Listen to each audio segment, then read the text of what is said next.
বৌমা, বলি এতক্ষণে তুমি ঘুম থেকে উঠলে? এখনো পর্যন্ত বাপের ঘরের অভ্যাস করে কি ছাড়তে পারো নাই নাকি? এত ঢিলা হয়ে গেল, 9টা বাজতে যাচ্ছে। হ্যাঁ, আমাদের সময় আমরা কাক ভরে ঘুম থেকে উঠতাম। বলি ঘরের বউ তুমি একটু সকাল সকাল ঘুম থেকে উঠবে তো নাকি? এত দেরি করে উঠলে চলবে? আচ্ছা মা।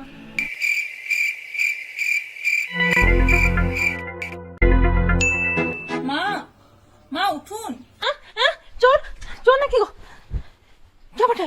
হ্যাঁ, মা, ভোরবেলায় উঠতে বলেছিলেন, 4টে বাজছে তো। কি করতে হবে বলুন? বৌমা এ বলি এত ভোরবেলা কি বটে? হ্যাঁ হ্যাঁ, দেখো জ্বালাতন বটে বাবু। হ্যাঁ, কাক ভরে উঠতে বলেছি বলে একেবারে ভোর 4টার সময় চলে আসছো। হ্যাঁ, ধরপড় করে মরে যেতাম যে গো। হ্যাঁ দেখো বৌমা, বলি তুমি শুও গা, যাও তুমি শুও গা। হ্যাঁ, তুমি যে সময় ঘুম থেকে উঠো ওই 9টার সময় ঘুম থেকে উঠবে। হ্যাঁ, কি জ্বালাতন বাবা, বুড়া কালে মরে যেতাম যে গো। হ্যাঁ, রাম রাম 4টার সময় উঠে চলে আসবে বাবা।